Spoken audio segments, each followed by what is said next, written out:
અને હું આમ આવજાવ કરતો હતો બપોરનો. તમે હકડી દે શું ધડ આઠા મારતા તમે અમારી ગતિવિધિને ન સમજી શકો. કારણ કે આ એક મોટું વર્કશોપ છે. શું આખું વર્કશોપ છે. અહીંયા 24 કલાક અલગ અલગ પ્રકારના કામ ચાલુ પડ્યા હોય. રિપેરિંગ શું તમે 30-35 જણા અહીંયા આવ્યા હો, તમારો ભૂતકાળ, તમારું જે પૂર્વની મેમરી, એના સંસ્કારો, એની એનર્જી, જાતનું અહીંયા આટા મારતું હોય. એ બધાની સફાઈ કરવી આ પ્રિમાઇસીમાં થાય. એટલે અમે જે તે વખતે શું કરી રહી તમે જાણી જ નાખો એમ. તમારા માટે એક જ વિકલ્પ છે, ફક્ત જોયા રાખો, સવાલ ઉઠાયા વગર. બહુ બધું થાય.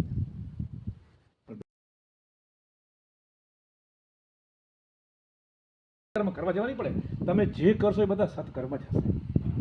તમે કદાચ કોઈને 2 ભૂસા ઠોકશો ને જો તો એમાંય સામેવાળાનું કલ્યાણ થશે. તો તમારો કર્મનો સિદ્ધાંત ક્યાં ગયો? કર્મનો સિદ્ધાંત ફક્ત 6%થી અંદરવાળા મારે 6%ને ક્રોસ કરી ગયા ને, ન તો એના માટે કોઈ કર્મ છે, ન કોઈ એના માટે સિદ્ધાંત છે. એના માટે ફક્ત એક વિઝન છે. શું વિઝન છે? બસ તમે ખાલી જોઈ લો કે તમે ટકા વધારો અને લેફ્ટમાંથી બહાર નીકળો. લેફ્ટમાંથી બહાર નીકળી જાઓ. આ ગ્રહો આ એક જ વસ્તુ કરવા જેવી છે કે તમારી તાસીર શું છે, તમારો સ્વભાવને ઓળખો, તમારા ગમા અને અણગમાને ઓળખો અને એ પ્રમાણે જીવનને આકાર આપો. આપણે ટકા વધતા એટલે નથી કે આપણી અંદર વિરોધાભાસ છે. વિરોધાભાસ ઉત્પન્ન થઈ ગયો છે. માએ ખપે કાં કર્યું ને કરી કાં કર્યા. શું આ મશીનની ડિમાન્ડ કાં કે અને કરીએ કાં કર્યા. માએ ડખવું હોય. માએ ડખવું હોય એટલે ટકા વધતા નથી અને એનર્જી લીક થાય. એનર્જી લીક થાય.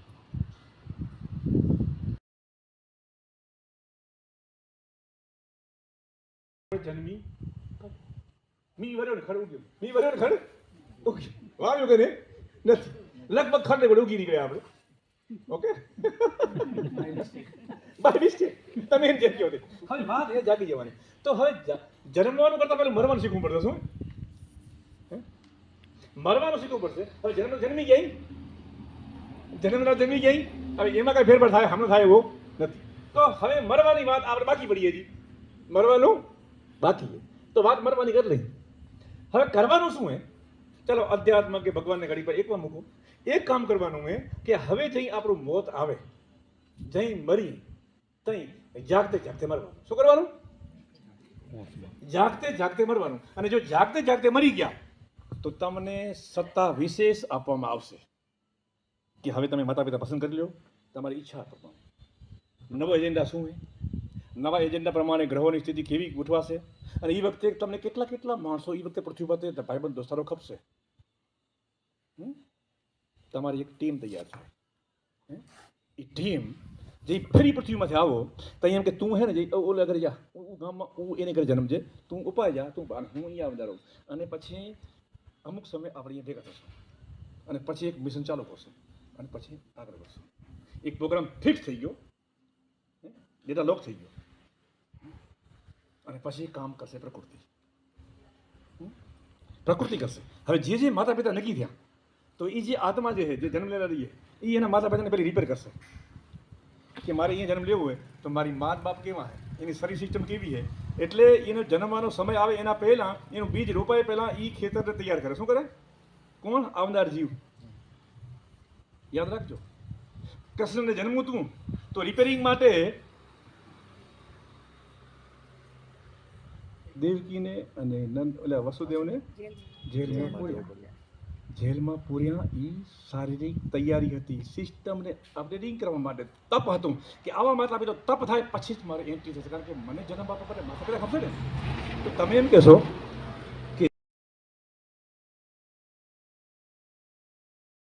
કે અને વાસુદેવનો વાંક શું હતો? ભોગવ્યું, એને મુક્તિ મળી ગઈ. એને શું હે? એને જે 14 વર્ષ જેલમાં કાઢ્યા, તપસ્યા કરી, જેલની યાતનાઓને ભોગવી, એને મુક્તિ મળી ગઈ. તો જાગીરા જીવો બેહોશ મનુષ્યનો યુઝ કરે. શું કરે? તો દેવકી અને વસુદેવ વપરાઈ ગયા પણ મુક્ત થઈ ગયા. તો ગુલામી તો ઓમે હતી જ, કંસની યા બીજાની. તો આપણે નથી હલવાઈ ગયા. જ્યાં ત્યાં હલવાયેલા જ પડ્યા. અહીં ખાલી વેમ આપે કે આપણે સ્વતંત્ર અહીં બાકી આપણે સ્વતંત્ર નથી.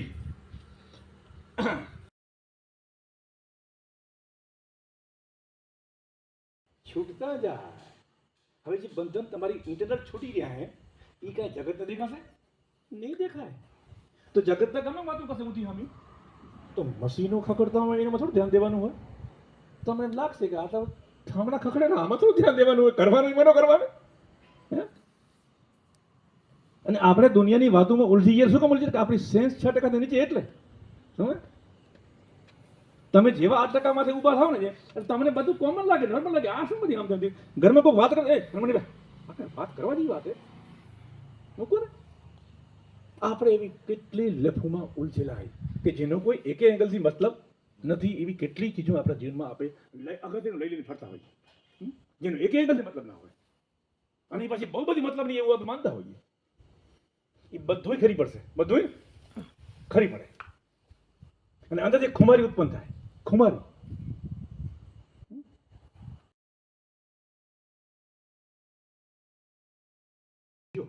ખાવાનું ખબર મને શું તો સમજો કે ખકડાયો ને અહીંયા અંદર ઘૂસી આવ્યો અને એ રડે કરે કે ભાઈ કાંઈ ખાવાનું હોય તો દો. ઓકે ભિખારી હવે આપણી પાસે છે ખાવાનું તો હવે આપણે એને ખાવા દેવું હોય ધારો કે તો હસનભાઈ તમારું શું ગણતરી છે કે એને ખાવા દેતી વખતે આપણી ભાવના કેવી હોવી ખબર? ભાવ પગાડ્યા વગર દેવા. જો દેવું હોય તો, ના દેવું હોય તો કઈ વિચારવાની જ જરૂર નથી. આગળ મગજ દોડાવો જ નહીં. દોડાવો બરોબર. એ ટાઈપ તમારું શું માનવું કે એને હવે ખાવાનું દેવું છે કાં તકલીફ મૂકવું હોય? જો ખાવા દેવું હે તો કેવા ભાવથી દેવું?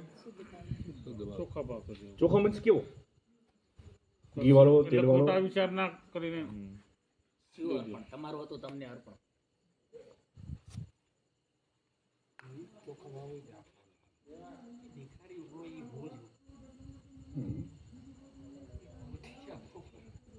હવે વસ્તુ એ ધારો કે એમાં 3 ઓપ્શન આપણી પાસે. કેટલા વિચારવાના? 3 ઓપ્શન. તો 3 ઓપ્શન વિચાર કરશું આપણે. ધારો કે રડ કરી આપણે ખાઈ ગયા તો મેં જેમ કીધું કે ભાઈ એક કામ કરો ને અમે વધેલું થોડુંક દઈ દો ને. હેલું છે વધે જ રહ્યું, અમે વધશે દઈ દો. અને શું ઓકે વધી લે દઈ દો. ઓપ્શન નંબર 2 એવું વિચાર કરી શકાય કે ભાઈ કાંક સત્કર્મ કરશું તો વાવેલ હશે તો હમું આવશે, વાવેલ હશે તો આમાં આવશે. આ બીજો ભાવ. ઓકે ત્રીજો ભાવ કેવો હોઈ શકે? એક જ ભાવ હોઈ શકે કે એને ભૂખ લાગી. શું લાગી? એને ભૂખ લાગીએ એટલું માનવું પર્યાપ્ત છે. બીજું એકે પર્યાપ્ત નથી. એની ભૂખ દેખાય રહી બસ થઈ. ઓકે આ 3 ઓપ્શન. ત્રણેયના ફળ આવશે. શું આવશે? કેવા આવશે? ત્રણેયના ફળ આવશે. પહેલું જે ફળ છે એ તમારા જીવનમાં પુણ્ય કરીને ખાવા દીધું હોય ને તો તમને મળશે જ. પણ કોકનું વધેલું હશે એ આવશે. શું હશે? કારણ કે તમે વધેલું દીધેલું હોય તો ક્યાંક વધી પડતું હશે એ જ આવશે. અને એ પાછું ખાવાનું જ આવશે, બીજું આઈટમ નહીં બદલે. આઈટમ નહીં બદલે અને વધેલું જ આવશે. ઓપ્શન નંબર 2 પુણ્ય કરશું તો કાંક જડશે તો એમાંય ખાવાનું જ આવશે. જ્યાં તમે અટકી પડ્યા હો, જ્યાં ખાવાનો કોઈ બંદોબસ્ત ન હોય અચાનક તમને સાહેબ મળી જાય અને ખાવાનું મળી જાય. Option number 2. પણ ત્રીજી વાત એ કે એને તમને ભૂખ દેખાણી અને ખાવા દીધું તો આ એક અલગ એંગલ છે. આ રૂપિયાની કરન્સી મની ડોલરમાં કન્વર્ટ થઈ ગયું. શું ડોલરમાં કન્વર્ટ થઈ ગયું? હવે તમારા જીવનમાં જે વસ્તુની જરૂર હશે એ ફોર્મેટમાં એ આકારમાં આવશે. જેવી જરૂરિયાત હોય જેવી જરૂરિયાત પૈસાના ફોર્મમાં આવી શકે, આરોગ્યમાં કોઈ પણ તમારા જીવનની અંદર જે ટાઈપની જરૂર એ સ્વરૂપમાં એ વસ્તુ આવશે.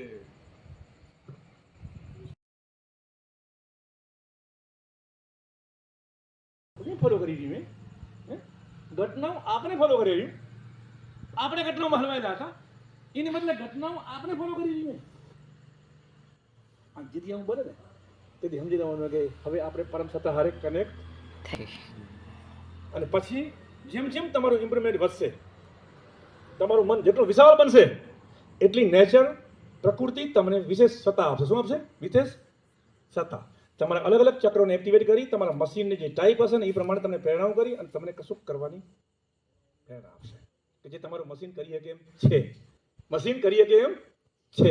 તમને એની ખબર નથી તો ઘણું બધું કરી શકે એમ. આ છે જીવન. હવે આટલી વાતોમાં આવું જીવન છે. હવે આમાં ભગવાનને યાદ કરવાની જરૂર છે? એ તો ભેગો છે ભાઈ. શું પગલું પડેલું નીચે યાલેવાળો એ હે. તમે બીજું માં વિચારો, તમે ખાલી એટલું વિચારો કે મારો પગ જે પૃથ્વીમાંથી પડેલો છે તો મારો પગ એને જાળી રાખ્યો છે. શું